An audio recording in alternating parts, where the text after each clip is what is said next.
সকল পাপের মূল দুইটা জিনিস, এক হলো সম্পদ জমা, আরেকটা হইল যৌবনকে উপভোগ করা।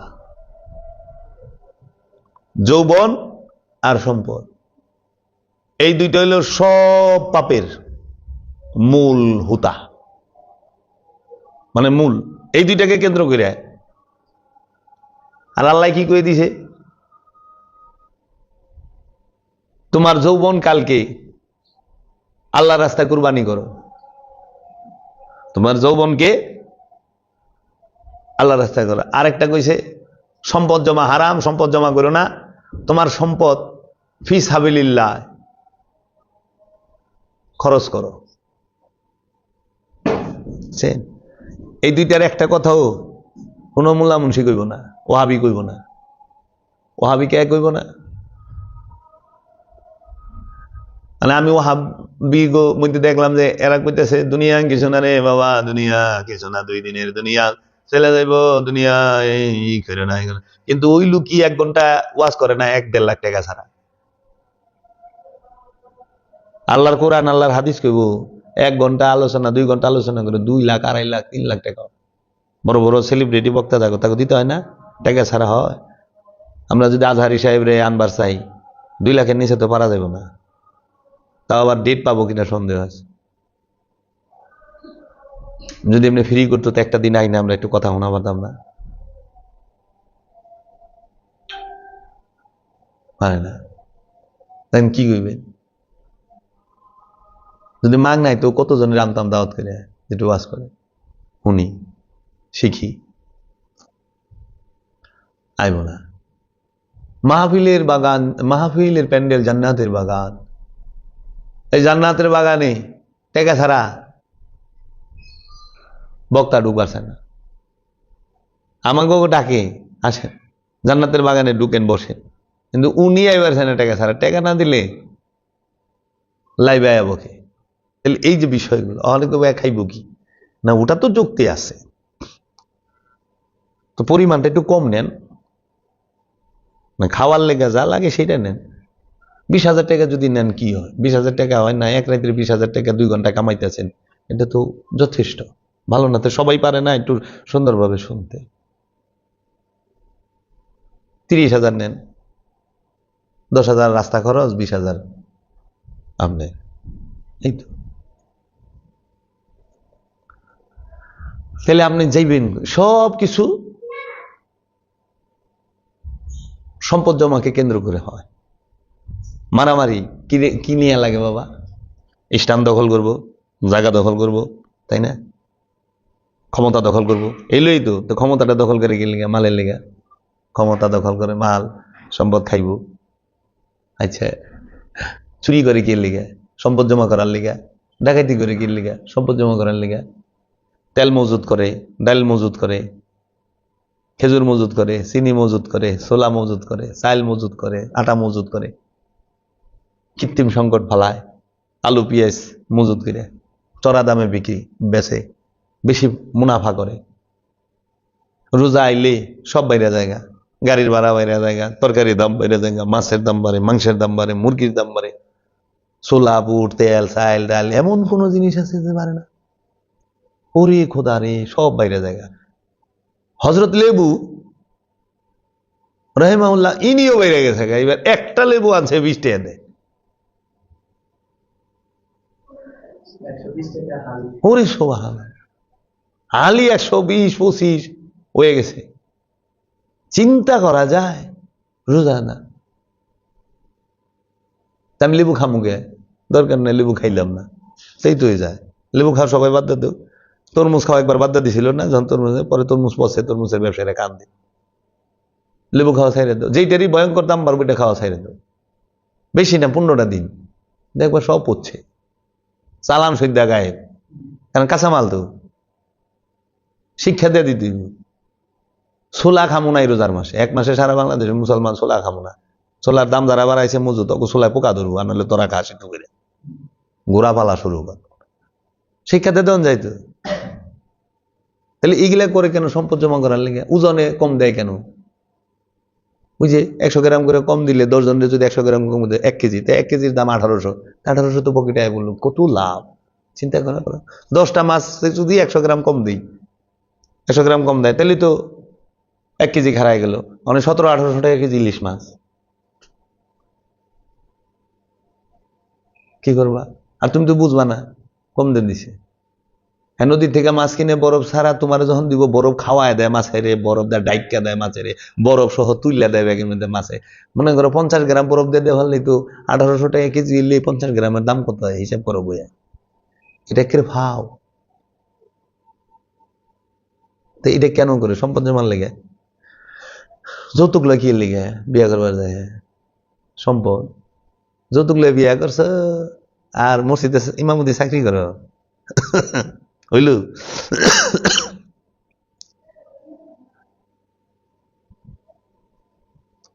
শ্বশুর বাড়ির হুন্ডায় চাইপে নামাজ পড়বার যাইতেছে, শ্বশুরের হুন্ডা দিবার যায় কিস্তি তুলন লাগছে, কিস্তি এলায় কি বালা জামাই পাইছে রে, ওই জামাই খুব বালা, আমি তো মাগনা বিয়া করছিলাম, বালা ওই জামাই খুব বালা, যে বালা জামাই।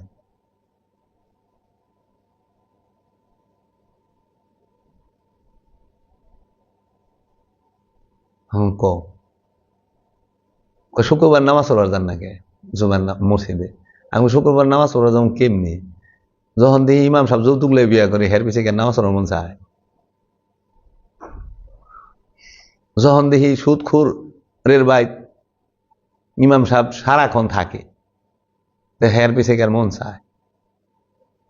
যখন দেখি ইমাম সাহেব সে বক্তব্য দিবার যায় মিশা কথা কইতেছে, যেটা পারবো এটাও কয়, যেটা পারবো না এটাও কয়, যে মিথ্যা বলে তার পিছে নামাজ হবে না, এটা এরাই আমাকে শিখাইছে। মিথ্যা বললেন কেন? মিথ্যা বলা যাবে না তো, যেটা পারবেন সেটা বললেন, যেটা পারবেন না সেটা বলেন কেন? এর জন্য মানুষকে কষ্ট দেওয়া যাবে না তো। আমি জনসভা করবার যা, যদি রাস্তা বন্ধ হয়, এমন আছে ওই রাস্তার মধ্যে ডায়াবেটিসের রুগী বয়ে রয়েছে, হার্টের রুগী বয়ে রয়েছে, ব্লাড প্রেশারের রুগী বয়ে রয়েছে, গর্ভবতী নারী আছে, তো উনি তো বাসে বয়ে অস্থির, গরমের মধ্যে তাপ বেশি, কষ্ট হচ্ছে, জীবনও কষ্ট দেওয়া যাবে না। যদি মুসলমান হন, যদি মুসলমান হন, আর আপনি তো আলেম, আপনি আলেম, আপনার মর্যাদা আপনার ধরে রাখতে হবে। কেউ না থাক আমার সাথে, কিন্তু আমি সত্য বললেই যাব। কেউ না থাক আমার সাথে, আমি সত্যের শিক্ষা নিজে গ্রহণ করেই যাব।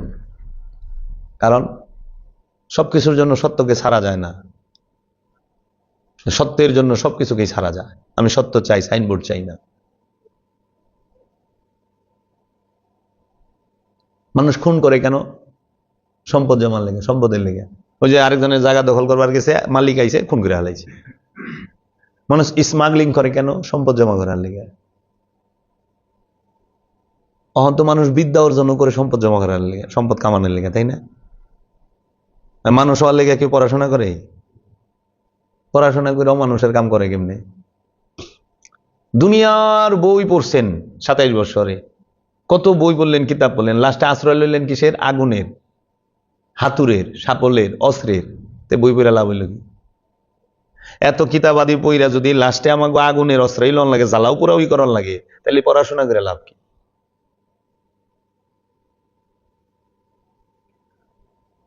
জ্বালাও পোড়াম তো কম হইল না। এত পড়াশোনা করার পরে মাজারে আগুন দেওয়া লাগলো। অনেক পইরা মাওলানা হয়েছে, মাওলানা সাহেব যায় মাজারে আগুন দিতেছে। মাজারে আগুন দেন কেন? কবর ভাঙেন কেন? উষা কবর ভাঙ্গা ভালাই বের গেছে। যার হাদিস কইতেছেন যে বুখারী শরীফ আছে সমস্ত উষা কবর ভেঙে ফেলার, বুখারীরই তো কবর উষা আছে, এটা ভাঙেন নাকি? বুখারীর কবরই তো উষা। মাজার আছে, আরে তোর সেই লেভেলে সুন্দর মাজার। ইমাম তিরমিজির মাজার আছে, ইমাম শাফিঈর মাজার আছে, ইমাম আহমদ বিন হাম্বলের মাজার আছে, ইমাম আবু হানিফা রাহিমাহুল্লাহর মাজার আছে। মাজার নাই ওয়াহাবের, মাজার নাই শয়তানের। মহাপুরুষ সবারই মাজার আছে, ছিল, ভাঙছেন। মহাপুরুষের ছবি, নেতার ছবি অফিসে বান্ধায় রাখে, তাই না? ছবি তোলা হারাম, সে রেখ সৌদি আরব থেকে ফতুয়া এলো, সৌদি আরবের রিয়াল বাজাই বাদশাগো ছবি কন্ত কি এর মধ্যে কি? যেন থেকে হাদিস ছাপছে, যেখান থেকে হাদিস বলছে, সরকারই তো লেখছে হাদিস, রাজা বাদশারা ছাপাইছে না? তো রাজা বাদশাকে ছবি দিয়ে দিয়ে আজ থেকে 50-60 বছর আগে থেকে এই রিয়ালের মধ্যে ইয়ের ভিতরে বই রয়েছে। ও রাজার ছবি তাহলে জায়েজ, খালি প্রজার ছবি হারাম। কি কইবা? পাসপোর্টের ছবি জায়েজ, গড়ে দেয়ালের ছবিটা নাইলে হারাম। এখন আর ছবি হারাম না, কারণ এখন ওনারা আইসা পড়ছে ইলেকশনে, ছবি না তুললে ইলেকশনে করা পারবো না, এর জন্য ছবি জায়েজ হয়ে গেছে। আস্তে আস্তে গানটাও জায়েজ হয়ে যাবে, চিন্তা করেন না। কারণ আমরা দেখেছি যা যা হারাম ছিল সব জায়েজ হয়েছে। আগে ইংলিশ পড়া হারাম আছিল, এখন ইংরেজি পড়া জায়েজ হয়ে গেছে। টাস টাস ইংলিশ ওয়াজের মধ্যে। প্যান্ট শার্ট পরা হারাম আছিল, কোট পরা তো হারাম, ফেরিঙ্গি গো পোশাক কিতাবে লিখছে। এখন পাঞ্জাবির উপরে কোট পরে, পরে না? পরে না? তাও বড় বড় মাওলানারা পরে, 1-2 টাকার মাওলানা না, লাখ লাখ টাকার মাওলানা পরে। সুন্নতি সর্বশ্রেষ্ঠ পোশাক রসুলের, রসুলের পোশাকের উপরে ফেরিঙ্গির কোট উঠে গেছে। কোট ডাইকা দিছে পোশাক পাঞ্জাবির। কেউ আর ওখানে চাদর গায়ে দেয় না।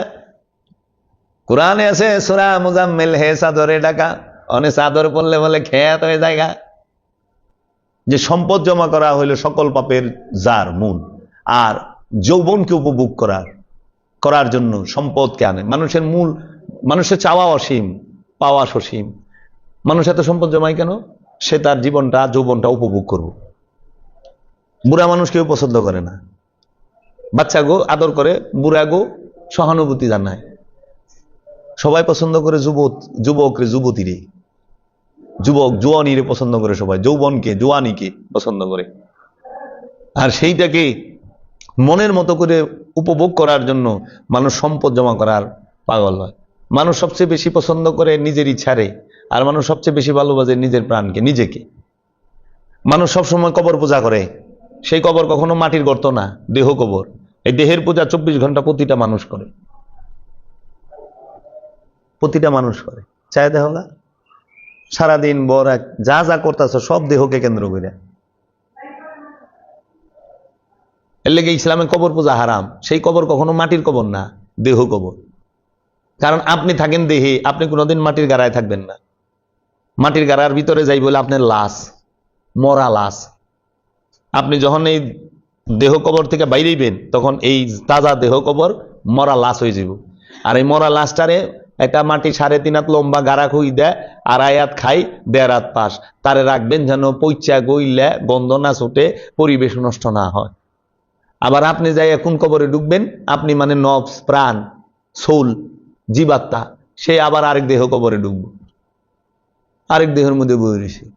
তো কবর ছাড়া, ওই যে কয় না ছিলেম কোথায়, এলেম কোথায়, যাবো কোথায়। ছিলাও দেহে, আসো দেহে কবরে, যাইব দেহ কবরে। এলে কবর ছাড়া থাকার কোনো জায়গা নাই। আমরা সবাই কবরে থাকি। অনেক মানুষ তো বুঝতো যে এই দেহটাই আমি, এই দেহটা যে আমির পোশাক, আমির কবর, এটা মানুষ বুঝেই নেই। এটা দয়াল বাবা জাহাঙ্গীরের দয়া, এই যে এখন এই বিষয়গুলো। আর সুফিদের যে পীর মাশায়েখ যারা আল্লাহর কামেল ওলি, তারা সবসময় বলে গেছে যে দেহটা কিন্তু কবর। এই দেহের মধ্যে তুমি থাকো, আর এই দেহ থাকে, দেহ প্রাণ থাকে বাড়িতে। আমি কখনো খাটে হই না, আমি সবসময় দেহের ভিতরে শুয়ে রয়েছি। আমি এই দেহে ঘুমাই, কিন্তু আমার দেহ খাটে ঘুমায়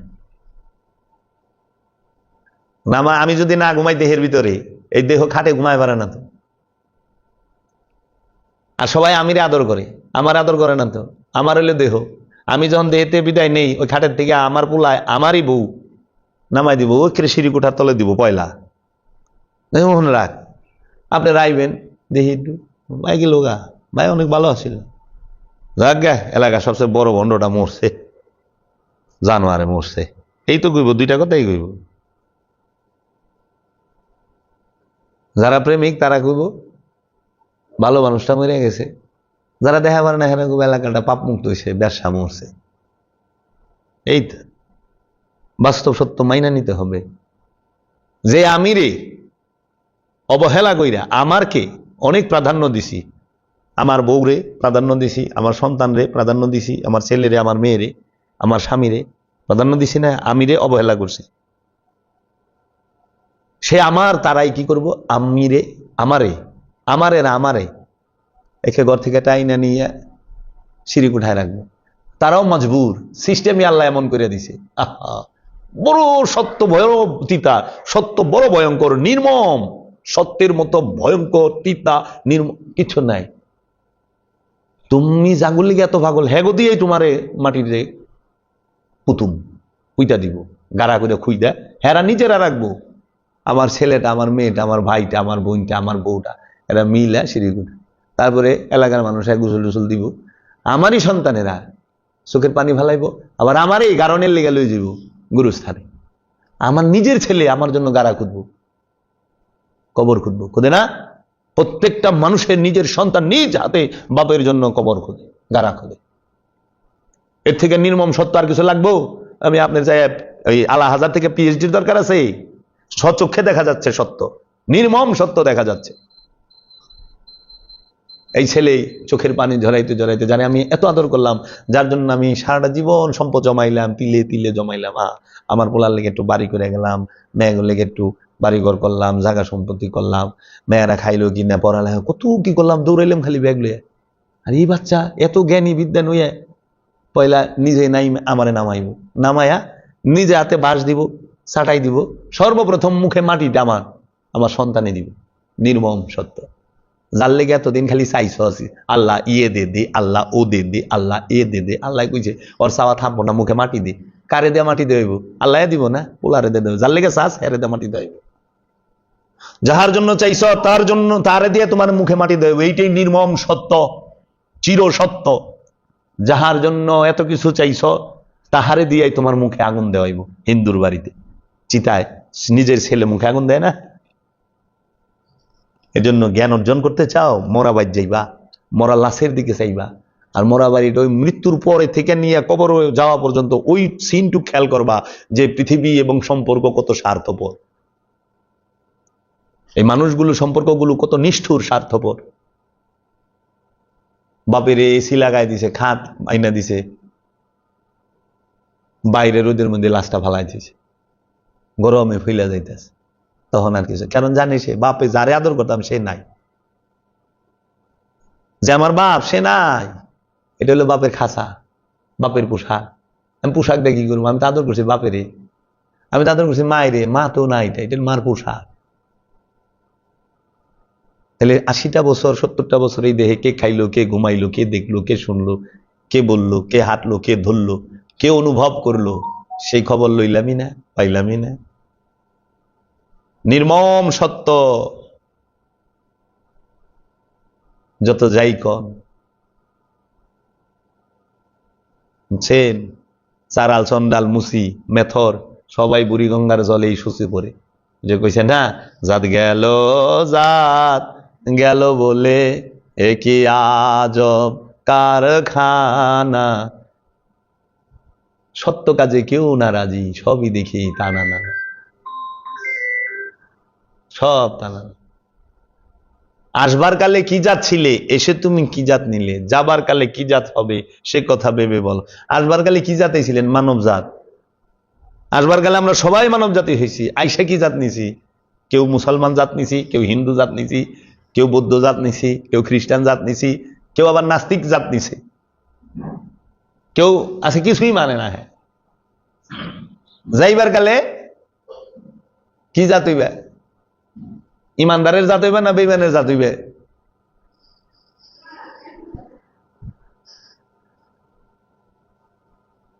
বেঈমান হই তো। এর জন্য কয় ইমান লয়ে জানি যাইতে পারি। ইমান লওয়ার বিষয় না, ইমান হওয়ার বিষয়। মানে এইটা, এই যে লন যায় আলাদা কিছু, তো ইমান তো প্রাণ থেকে আলাদা না, ইমান হইয়া মরণ লাগবো। এর জন্য জিকির যদি মুখে করেন না, মরণের আগে জবান বন্ধ হয়ে যাবো, জিকির থাকবো না। আর জিকির যদি দমে করেন না, মোর বই তো দমে সার বাইরেই বই তো দম, তো দম তো জিকিরই করে, তো বেইমান হইব কই থেকে? সারাক্ষণ ইমানের মধ্যে বই রয়েছে। কারণ চোখ বন্ধ হয়, কান বন্ধ হয়, জবান বন্ধ হয়, দম করলে বন্ধ হয় না, দম বন্ধ হইলে মরণ। জিকিরটা দমে কইর। মোরাকাবা দমের খেলা শিখায় আমার মুর্শিদ মাওলা, জপরে নাম বৈশা নিরালা। বুঝছা? মোরাকাবা দমের খেলা। দমের নাম আদম রে মানুষ, দমের নাম আদম। আহা, এ থেকে খোলাস আর কি কয়? মূল জায়গা থুইয়া দালান বানায় অস্থির প্রতিযোগিতা, কে কত চকচাকা। ওই সচিব, তুই এটা সাইলেন্ট করে দে। হস্তায় পাস তো বুঝস না বাবা। সরা মূল্য যদি লাগতো।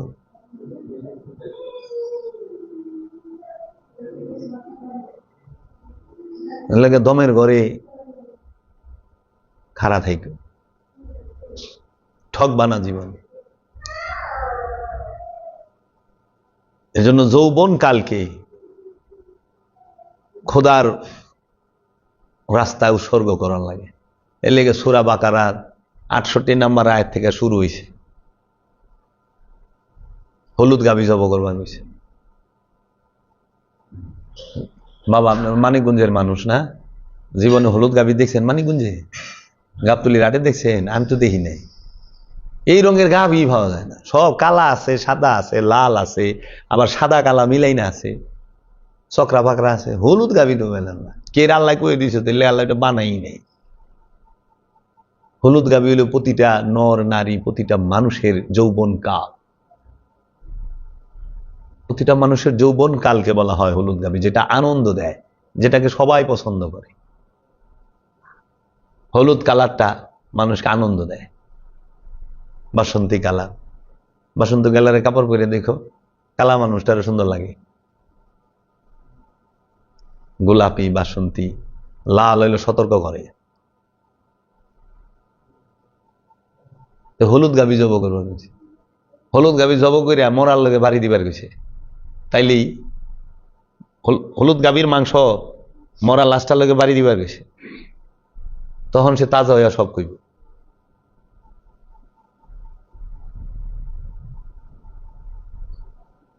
বুঝতে রহস্যময় বিষয়। সবে আধ্যাত্মবাদ। এইগুলা ডাইকা রাখা পারবো জীবন?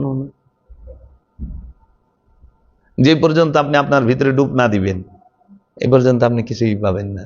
অনুষ্ঠান কইরা এইটা সামাজিক রীতিনীতি পালন করতেছেন, কিন্তু সত্য স্বাদ তো নাই, স্থির তো না। এজন্য এই দেহের মধ্যে আমি আছি, মানে প্রাণ, নফস, জীবাত্মা। আবার এই দেহের মধ্যে নফসের সাথে মিশা রয়েছে কামনা, মানে খান্নাস, অহংকার মানে ইবলিশ, কুমন্ত্রণা মানে শয়তান, মারদুদ মানে সম্পদ জমা করার নেশা। প্রাণের লগে মিশা রয়েছে খান্নাস, কামনা মিশা রয়েছে। যে কোনো কিছু দেখলে কামনা জায়গা যায়। কার লগে? প্রাণের লগে। এই প্রাণের লগে মিশা রয়েছে কি? ইবলিশ মানে অহংকার। অহংকার অহংকার মিলা রয়েছে। অহংকার যে করে তারে কয় ইবলিশ, অহংকারী। মানে যে কোনো লয়ে কিছু লইতে অহংকার করি। পোলা ডাক্তার হইলে তার লয়ে অহংকার করি, নিজে দেখতে সুন্দর হলে সুন্দর রূপ লয়ে অহংকার করি, দামি কাপড় পিনলে কাপড় লয়ে অহংকার করি, দামি গড়ি পিনলে গড়ি লয়ে অহংকার করি, দামি ব্যাসলাইট পিনলে হেডে লয়ে অহংকার করি, কোনো বড় লোক আমার সামনে এলে তার লয়ে অহংকার করি। জানো আমার কাছে কে আহে?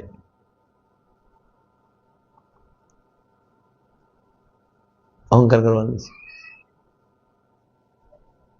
মিলা রয়েছে প্রাণের লগে। অহং সম্পদ জমা করা, এলে সব প্রাণের সাথে মিলা রয়েছে। আপনি ওইটি সরাইবেন কেমনি সেই চিন্তা করেন। আপনি কপালে কালা দাগ হলাইবেন, হাঁটুতে কালা দাগ হলাইবেন, এটা তো সহজ জিনিস। সিরিজ পেপারতে 4টা ঘষা দেন, কপালে দেবেন, কালা কুচা গেছে, পয়লা লাল হইব একটু, পরে দেবেন কালা গেছে। ওই দাগ আর জীবনও দেব না। দেখেন তো অন্তর থেকে অহংকারটা যাইবার চাইনি। অন্তর থেকে অহংকার তখন দেব যখন অহংকারের স্থানে রহমত আয় বইব, নূর আয় বইব। রহমত হইলে আমার দয়াল রসুল, নূর হইলে আমার দয়াল রসুল, গুরু, গুরু আয় বইবে।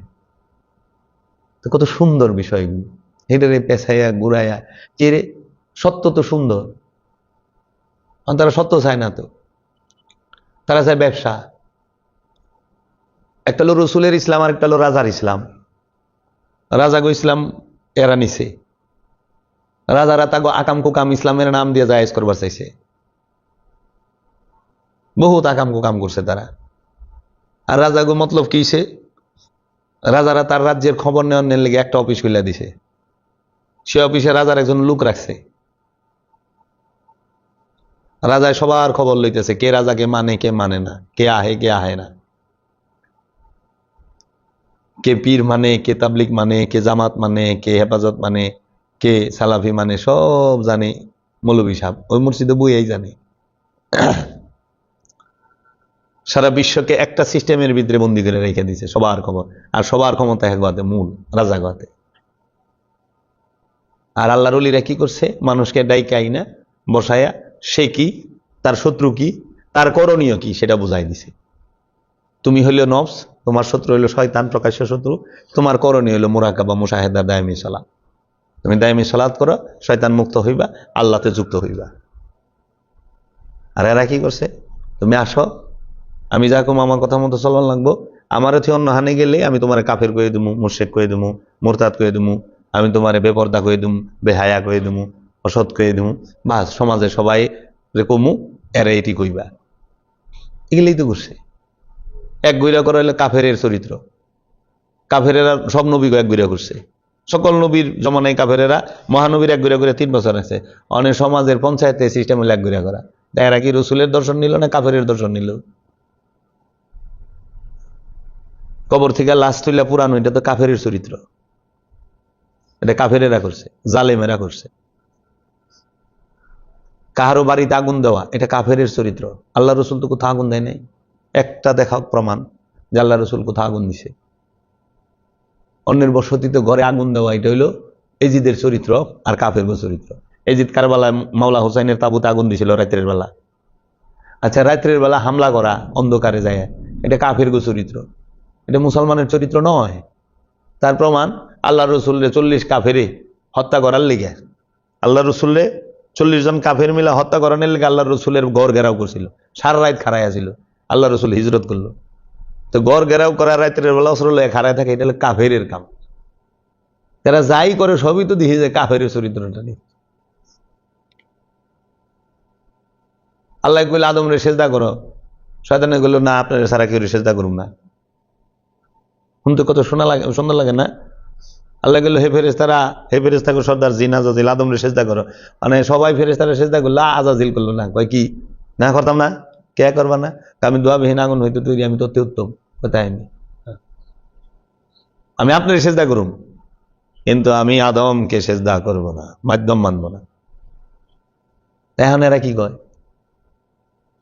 এরা কি আল্লাহর দর্শন নিছে না শয়তানের দর্শন নিছে? আল্লাহ তো আদম রে সেজদা করবা গেছে, শয়তানে কি কইছে? আদম রে করতাম না, আপনি রে করুন। এখন এরা কি কয়? একমাত্র আল্লাহকে সেজদা করা যাবে, করতে হবে, আর কোন মাজারকে পীরকে সেজদা করা যাবে না। শিরিক শিরিক শিরিক, বেদাত হারাম হারাম। এই যে শয়তানের কথা কইতেছে, দেখছে জিন্দা শয়তান বইরিছে। আল্লাহরে যে সেজদা করবেন, আদম ছাড়া দিবেন কেমনে? আল্লাহ কি সরাসরি সেজদা নিবার কারো কাছে আইছে? জমিন ছাড়া আল্লাহরে সেজদা দিবেন কেমনে? সেজদা দিবেন আল্লাহরে, মাথাটা জমিনে ঠেকাইছেন কে? জমিন তার আল্লাহ না, জমিন নিজেই সেজদায় থাকে। আল্লাহ কইছে ওয়ান্নাজমু ওয়াশজারু ওয়াশ-শামসু ওয়াল কামারু ওয়ান্নাজমু ওয়াশ-শাজারু ইয়াসজুদান ইউসাব্বিহু লিল্লাহি মা ফিস সামাওয়াতি ওয়া মা ফিল আরদ। আসমান জমিনে যাহা কিছু আছে সব কিছু আল্লাহর তাসবিহ পাঠ করে। এই গাছপালা, তরুলতা, পাহাড় পর্বত, সাগর, নদ নদী, এই গ্রহ উপগ্রহ, সূর্য চন্দ্র, সবাই আল্লাহর সেজদায় রত। যে সেজদা নিজেই রত, হের উপরে আপনি সেজদা দিতেছেন কে? আচ্ছা, কাবা ঘর ছাড়া আপনি আল্লাহরে সেজদা দিতে পারবেন? সেজদা দিবেন না আল্লাহরে? আমরা তো দেখি মক্কা শরীফে চতুর্দিকে আমরা ঘুরে আমরা কাবা ঘরকে সেজদা দিচ্ছি, তাই না? আল্লাহ তো কয় না ঘরের সেজদা দাও, আল্লাহ কইছে আল্লাহকে উসজুদু লিল্লাহ, আল্লাহর জন্য সেজদা কর।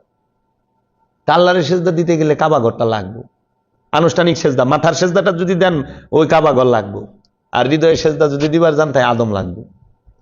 আদম ছাড়া অন্তরের সেজদা দেওয়া যায় না, আর ওই কাবা ঘর ছাড়া মাথার সেজদা দেওয়া যায় না আল্লাহকে। তা আল্লাহকে যদি কেউ সেজদা করতে চায়, সে যেন আল্লাহর ঘরকে সেজদা করে। তো মেজাজিতে আল্লাহর ঘর হইলো কাবা শরীফ, হাকিকতে আল্লাহর ঘর হইল আল্লাহ রসুল। কুলুবুল মুমিনিন, আর সে আল্লাহ, মুমিনের কলব আল্লাহর আরশ। ইন্নাল্লাহা মাআল মুমিনিন, নিশ্চয়ই মুমিন আল্লাহর সাথে থাকে। আল্লাহ মুমিনের সাথে থাকে, নিশ্চয়ই আল্লাহ মুমিনের সাথে থাকে। তাহলে আল্লাহরে যদি কেউ সেজদা দিতে চায়, তাকে মুমিনকে সেজদা দিতে হবে। তাকে অবশ্যই যে মুমিনের কলব, ওইখানে সেজদা দিতে হবে, হাকিকি হৃদয়ে। আর মাথা দিবার এলে আমরা পশ্চিম দিকে গুইরা কাবার মুখ হইয়া সেজদা দিই না জমিনে। তো উসিলা তারা তো সেজদা দেওয়া যায় না, উসিলা ছাড়া নামাজ হয় না, উসিলা ছাড়া রোজা হয় না। সেহেরি খাইবেন, বাত মাছের উসিলা লাগে বন্ধু। ইফতার করবেন, ছোলা ডাইলের উসিলা লাগবে, পানি খেজুরের উসিলা লাগবে, তাই না? মানে রোজা রাখবেন, তা কি কার উসিলা লাগবে? রোজা কি একা নিজে করা পারবেন? গুরু ছাড়া রোজা হয়? ইমাম ছাড়া নামাজ হয় না, তো ইমাম ছাড়া রোজা হয় কেমনে? আল্লাহর ইবাদত করতে গেলে ইমাম তো লাগবেই। আর আমরা ইমন হইছি, কত হজবরল অবস্থা। নামাজে ইমাম লাগে, কুরবানি করতে খালি হুজুর লাগে, জব করতে। জাকাত দিতে ইমাম লাগে না, রোজা রাখতে ইমাম লাগে না, হজ করতে ইমাম লাগে না। ইমাম সাহেবরে থুইয়া কয়, ইমাম সাহেব হজে যাইতাছি, দোয়া করেন। কি কয় না কয়? ইমামের লগেই তো হজ করবেন, হাকিকি দর্শন। ইমাম কে? ইব্রাহিম আলাইহিস সালাম। ইব্রাহিম আলাইহিস সালাম সূরা হজের খুলে দেখেন 26-27 নম্বর আয়াতে, যে আপনি তাদেরকে ডাক দেন আপনার কাছে যেন তারা হজ করতে আসে। ঘরের কাছে যাইবার নাই, ইব্রাহিম নবীর কাছে যাইবার কিছু হজ করবার লাগে। ইব্রাহিম নবী জিন্দা কাবা, হাকিকি কাবা। ওই কাবারই তোয়াফ করতে হইব, হাকিকি দর্শনে, মারিফাতে। বুঝছেন? তো এর জন্য তো জাহের বাতেনের সমন্বয় ইসলাম, ইসলামের ভেতর এবং বাহির আছে। কোন বাবা সব মানেন, কোনটা? স্বার্থের বেলায়, স্বার্থের বেলায় মানেন। এই ছোটখাট এই মূল মূল বিষয়গুলো আপনার আমার ধারণ করতে হইব। এটি ধারণের বিষয়, এটি বলার বিষয় না। বইলে বোঝান যায় না, বইলে পড়া আর বুঝা পড়া এগুলা মূল না। পইরা আল্লাহ চিনা যায় না, ধারণ করতে হইব। ধারণ ধারণ করলে আর যায় না। অনুভূতি ধারণ আছে না, ধারণ করে রাখছি না। যখন অনুভূতি না থাকে তখনই তো অজ্ঞান, বেহুশ। আমরা যেন অনুষ্ঠানকে আমরা যেন মূল মনে না করি। অনুষ্ঠান মূল না, অনুষ্ঠান হলো মূলকে পরিচয় করায় দেয়। এই অনুষ্ঠান, এই যে আমরা যেটা করতেছি না, এটা হলো আনুষ্ঠানিকতা। এই অনুষ্ঠান মানুষে তৈরি করছে, আরবি মানুষে লেখছে,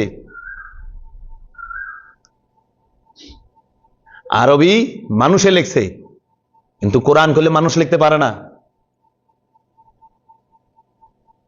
না পাকে কোরআন লিখতে পারে না, না পাক হইয়া কোরআন স্পর্শ করা যায় না। কোরআন আল্লাহর বাণী। কোরআন শেষ না রানিং, এটা তো আল্লাহ কয়ে পারবো, কারণ বাণী আল্লাহর। আপনি কেমনে কোন শেষ? আপনি কিভাবে বললেন শেষ? বলেন আমাকে। আল্লাহ বলছে আমি কোরআন নাজিল করা শেষ করে দিছি? আল্লাহ বলছে আমি কিতাব নাজিল করা বন্ধ করে দিছি? আপনি কিভাবে বললেন? যে আমাকে বলতেছে যে হ্যাঁ আপনি হাদিস মানবেন না করে, তাই আমি বললাম যে কিভাবে হাদিস আর নির্ণয় হলো কিভাবে? আল্লাহ কোরআনে সূরা নজমের মধ্যে বলতেছে ওমা ইয়ান্তিকু আনিল হাওয়া, আমার রসুল জীবনে একটি কথাও নিজের ইচ্ছা থেকে বলে নাই। আমি আল্লাহ যা বলতে বলেছি তাহাই বলেছে।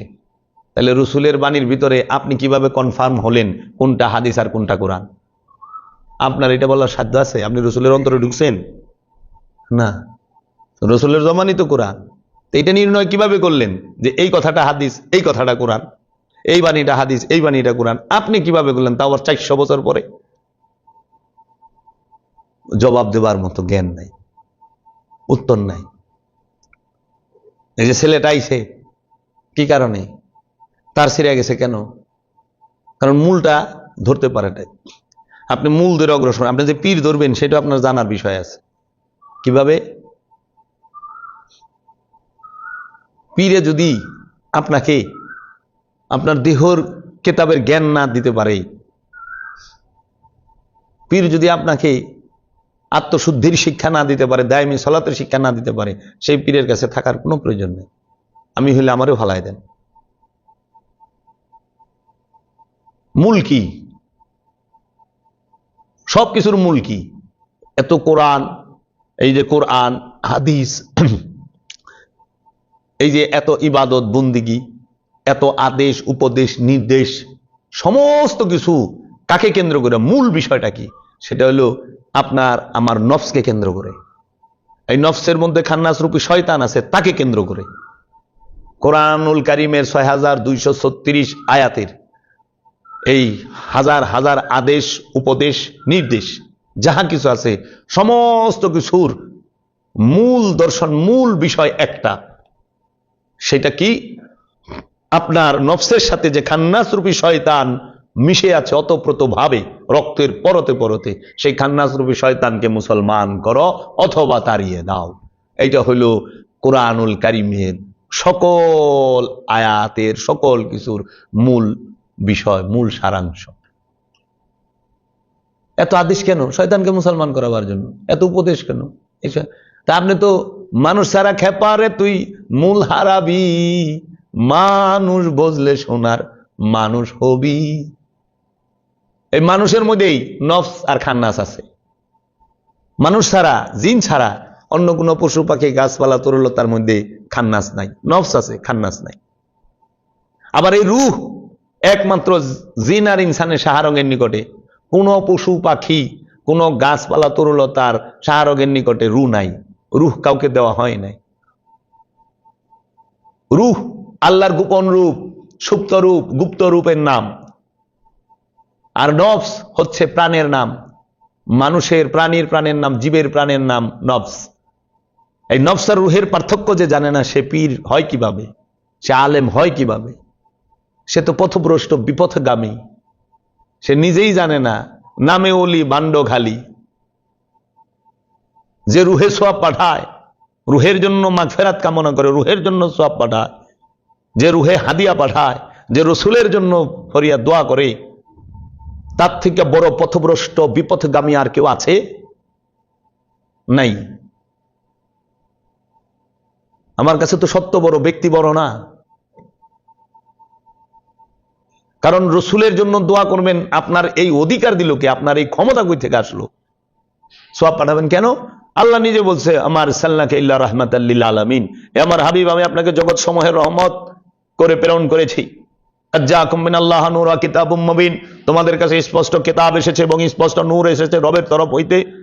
যে আল্লাহ বলছে, মা ইয়ানতিকু আনিল হাওয়া, আমার হাবিব জীবনে আমার ইচ্ছা ছাড়া একটি কথা বলে নাই। আল্লাহ বলছেন স্পষ্ট কোরআনের মধ্যে যে আতি আল্লাহ আতি রসুল, তোমরা আল্লাহ আল্লাহর রসুলের আনুগত্য করো। আল্লাহ নিজে বলছেন, যাই আপনার হাতে হাত দিয়ে বায়াত গ্রহণ করলো, সে আমার হাতে হাত দিয়ে বায়াত গ্রহণ করলো। তাহলে সেই রসুলের জন্য আপনি কিভাবে দোয়া করেন? যে রসুলের হাত আল্লাহর হাত, যে রসুলের চেহারা মুবারক আল্লাহর চেহারা মুবারক, তার জন্য আপনার মতো মানুষ, তাও আরবি বইরা আপনি দোয়া করতেছেন। কোরআনের জন্য আরবি বইরা দোয়া করেন। আল্লাহ রসুল নিজে কোরআন, আল্লাহ রসুলের জবান মুবারক কোরআন, আল্লাহ রসুলের বাণী মুবারক কোরআন। আমা ইন্নাহু লাকাউলুন রাসূলিন কারীম, নিশ্চয়ই কোরআন সম্মানিত রসুলের বাণী। সেই কোরআনের জন্য আপনি আরবি কোরআনে পড়ে দোয়া করতেছেন। আল্লাহ এর সওয়াব নজর কোটি কোটি গুণ বাড়ায়া তার রুহে পাঠায় না। লা হাওলা ওয়ালা কুওয়াতা ইল্লা বিল্লাহ। রূহ কি? রূহ আল্লাহর আল্লাহর সুপ্ত এবং গুপ্ত রূপের নাম। রব হইল আল্লাহর প্রকাশিত রূপের নাম। আল্লাহর দুই রূপ। আল্লাহ যখন আমাদের মাঝে রহস্যময় ভাবে গোপন থাকে, তখন তিনি রূহ রূপে থাকেন। আর আল্লাহ যখন আমাদের এই মানুষের মধ্যে পবিত্র নফসের উপরে আল্লাহ রব্বুল আলামিনের তরফ হইতে রূহকে নাজিল করে, তখন সে রব রূপ ধারণ করেন, আকার রূপ ধারণ করে। আর সেই রূহকে প্রকাশ হইলেই তাকে রব বলে। আর সেই রব যে বাণী বলে, সেই বাণীকে কোরআন বলে। রবের বাণী হইল কোরআন। তাই কোরআন রবের তরফ হইতে নাজিল। তানজিলুম মির রাব্বিকুম আলা কালবিকা, আপনার রবের তরফ হইতে কোরআন নাজিল হয়েছে আপনার কলবের উপরে। রবের তরফ হইতে, কুলুর রুহি আমরি রব্বি, বলুন রূহ রবের আদেশ, রব হইতে আলাদা না, রব রূহ নাজিল করে, রব রূহ নিক্ষেপ করে। তো সে একদম বিরাট আলেম হয়ে গেছেন গা, বিরাট পিসাব হয়ে গেছেন গা, রুহের 5 ভাগ করে বই রয়েছে। হ্যাঁ, তারপরে রুহে সব পাঠায় বই রয়েছে, রসুলের লিগে দুয়ার ঘরে দোয়া, দুয়ার ঘরে খালি দোয়াই করো, রসুলের জন্য দোয়া করো। রসুল জানো কি ওই ভেদ? তুমি তো রসুল দর্শনই বুঝো না, তুমি আবার গুরু সাচ্ছ ঢঙ্গি। জীবনে কোরআনের শুরু থেকে শেষ পর্যন্ত ভেদ রহস্যগুলোও পড়ে নাই। আরবি কোরআনের যদি শুরুতে শেষ পর্যন্ত অর্থ সহ পড়তো, এই ভ্রম থাকতো না। আর যদি কামেলুলির বায়াত হইতো, কামেলুলি পাওয়া কি চারটিখানি কথা? অনেক নসিবের ব্যাপার। রু খায় না, রু ঘুমায় না, রু জন্মায় না, রু সৃষ্টি না, রু নাজিল হয়, রু নাজিল হয়, রু রবের আদেশ। তো যেটা নাজিল হয় সেটা মরে। কোরআন নাজিল হয়েছে, কিতাব নাজিল হয়েছে, ফুরকান নাজিল হয়েছে, তাই না? ফেরেশতা নাজিল হয়, রু নাজিল হয়। ফেরেশতা কেন নাজিল হয়? রুকে গার্ড দেবার জন্য নাজিল হয়। ফেরেশতা হলো রুহের গোলাম, রুহের সেবক। রু হইল আল্লাহ রবের আদেশ। রু জিন আর ইনসানের শাহরগের নিকটে নাহনু আকরাবু ইলাইহি মিন হাবলিল ওয়ারিদ, এই রূপে আছে। আর সেই রু যখন প্রকাশ হয় তখন সে রসুল রূপ ধারণ করে, রব রূপ ধারণ করে। রব সামনে খারাইলি মূর্তিমান হইলি রসুল রূপ ধারণ করে। তার প্রমাণ হইল সূরা মরিয়ম খুলে দেখেন, মা মরিয়মের সামনে রু আসলো, আইসা রসুল রূপ ধারণ করলো। ধারণ করার সাথে সাথে মা মরিয়ম ভয় পেয়ে গেল। বললো যে ঘরের দরজা জানলা সব তো লাগাই না, আপনি কিভাবে আসলেন? বললো মরিয়ম ভয় পায় না, আমি তোমার রবের তরফ হইতে প্রেরিত একজন রসুল। আল্লাহ কইলে আমি রু তার মরিয়মের ওইখানে পাঠাইলাম, রু প্রকাশ হয়ে রসুল রূপ ধারণ করলো। সে বলল আমি আপনাকে একটি সুসংবাদ দিতে আসছি, আল্লাহ আপনাকে এমন একজন নেক সন্তান দিবেন যিনি এই জগতের জন্য আয়াত হিসাবে প্রমাণিত হবে। তিনি হবেন রুহুল কুদ্দুস, রুহ ঈসা রুহুল্লাহ। তিনি স্বয়ং আল্লাহর রূহ। ঈসা রুহুল্লাহ, নফসুল্লাহ না, ঈসা রুহুল্লাহ। ঈসা স্বয়ং আল্লাহর রূহ। এর জন্য ঈসা স্বয়ং আল্লাহর রূহ দেখা ওই যে মরারে তাজা করছে, নফসকে হুকুম করছে তুই খাড়া, খাড়ায় গেছে। এই নফস খাড়া, খাড়ায় গেছে। কারণ রুহের হুকুমে নফস খাড়ায়। নফস নফসকে তাজা করতে পারে না, রুহ নফসকে তাজা করতে পারে। এর জন্য সেই ঈসা রুহুল্লাহ। আর তুমি ফকির হইছ, তুমি পীর সাচ্ছ, পথভ্রষ্ট নিজেও আর সবাইকে পথভ্রষ্ট করার জন্য লিপ্ত। সত্য অনেক গভীরে, সত্য অনেক গভীরে। সত্যকে টেনে উদ্ভাসিত করার জন্য, উপরে তোলার জন্য কারবালায় দাঁড়াইতে হয়, কল্লা কাটাইতে হয়। কল্লা কাটানি ছাড়া, কারবালায় না দাঁড়ানো ছাড়া সত্যকে দাঁড় করা যায় না, সত্যকে সামনে তুলে আনা যায় না। নাহলে এজিদ সব সময় ক্ষমতাবান, স্বার্থ সব সময় ভয়ঙ্কর ক্ষমতালয়ে থাকে। ফেরাউন নমরুদ সব সময় শক্তি লয়ে বয়ে থাকে। আর সত্য একা, মুসা একা গেছে ফেরাউনের কাছে, ইব্রাহিম আলাইহিস সালাম একা গেছে নমরুদের কাছে, বাহিনী লয়ে যায় না। বাহিনী পাইব কি? সত্যের লগে বাহিনী থাকে নাকি? যেই রসুলকে আল্লাহ কোরআন স্পষ্ট বলেছেন না আতাইনা কাল কাউসার, আমি আপনাকে কাউসার দান করেছি, যিনি নিজে কাউসার প্রাপ্ত, হেল লেগে সব পাঠায়, দোয়া করে। আল্লাহ আজানের দোয়াটা খালি শুনেন, হে আল্লাহ এই পরিপূর্ণ আহ্বান শাশ্বত নামাজের তুমি প্রভু, হযরত মুহাম্মদ সাল্লাল্লাহু আলাইহি সাল্লামকে দান করো বেহেশতের সর্বোচ্চ সম্মানিত স্থান। যার প্রতিশ্রুতি তুমি তাকে দিয়েছো, নিশ্চয়ই তুমি প্রতিশ্রুতির ব্যতিক্রম করো না। শুনছা কানামুল্লাহ মসজিদে কয় কি? আল্লাহর রাসূলের জান্নাতুল ফেরদাউস দান করো। হে কি করলি তুই? কাউসার দান করে দিছে, তুই কো জান্নাতুল ফেরদাউস। জান্নাতুল ফেরদাউস বড় না কাউসার বড়? আল্লাহর রাসূলের লামাকানে মেরাজে নিছে, সুম্মা দানা ফাতাদাল্লাহু ফাকানা কাবা কাউসাইনা ওয়াদনা। সুবহানাল্লাযী আসরা বিআবদিহি লাইলাম মিনাল মসজিদুল হারাম ইলাল মসজিদুল আকসা। ভাসমান সেই সত্তা যিনি তার বান্দাকে রাত্রিকালীন ভ্রমণে মসজিদুল হেরেম থেকে মসজিদুল আকসায় ভ্রমণ করাইলেন। সুম্মা দানা ফাতাদাল্লাহু ফাকানা কাবা কাউসাইনে আও আদনা। অতঃপর আমরা আমার বান্দাকে দুই ধনুকের ব্যবধানে নিয়ে আসলাম, একটি বৃত্তের ভিতরে বৃত্ত হয় না, আও আদনা বানায় নাও বৃত্ত। সেই বৃত্তের ভিতরে মেরাজ শরীফ হইল আল্লাহ রসুলের, আল্লাহর সাথে যিনি লামকামের অধিবাসী, যিনি লামকামে 27.5 বছর থেকে 27,000 বছর বলা হয় থাইকা আইলু, সেই লামকামের অধিবাসী রে কইতেছে জান্নাতুল ফেরদাউস দাও। জান্নাত তো সিদরাতুল মুনতাহারও নিছে, আর সিদরাতুল মুনতাহার উর্দু হইল লামাকান। লামাকানে সিফাতি নাই, সব জাত, আল্লাহ ছাড়া ওইখানে কিচ্ছু নাই। যে আল্লাহর রাজ্যে থেকে গেছে, যিনি আল্লাহর ময়, তাহারে আপনি কইতেছেন জান্নাতুল ফেরদাউস। তাই এটা কি সূক্ষ্ম অপমান না? এটা কে করছে? কোরআন না হাদিস? হাদিসে করছে। কতদিন লুকায় রাখবা? যিনি দোয়া করলে কাবা বরকতময় হয়, তাই না? কিবলা পরিবর্তন করছে না? কোরআনেই তো আছে। তখন রসুলের থেকে কাবারে বেশি মর্যাদা দিয়ে দিছে। কাবার দোয়ায় রসুল আইছে না রসুলের দোয়ায় মক্কা কাবা হইছে? মসজিদুল হারাম কাবা হইছে কোনটা?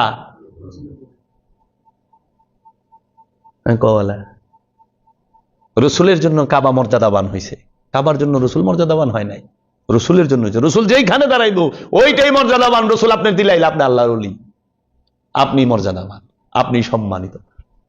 রসুল আপনার দিলে নাই, আপনি অসম্মানিত, শয়তান বয়ে রয়েছে। আপনার দিলে রসুল থাকলে আপনার দেহের মাজার হইব, ওই দেহটাকে সংরক্ষণ করে রাখবো। আপনার কলবে যদি রসুল থাকে, আপনি লামকামে যাইবেন, রসুল নিয়ে যাইবেন। আর এই রসুলের লিগে দোয়া করে পীরে কামে। রসুলের ভিক্ষা না হয় ললি হয় তো ভিক্ষুক কোনদিন রাজার লিগে দান করা পারে? রাজারে কিছু দেওয়া পারে ভিক্ষুকে? আর এরা পার্সেল পাঠাচ্ছে, আল্লাহ পাঠাই দেও, আল্লাহ দেও, কি কইবা? এর লেগে ভাল লাগে না তো, কথা কইলেই ঝামেলা।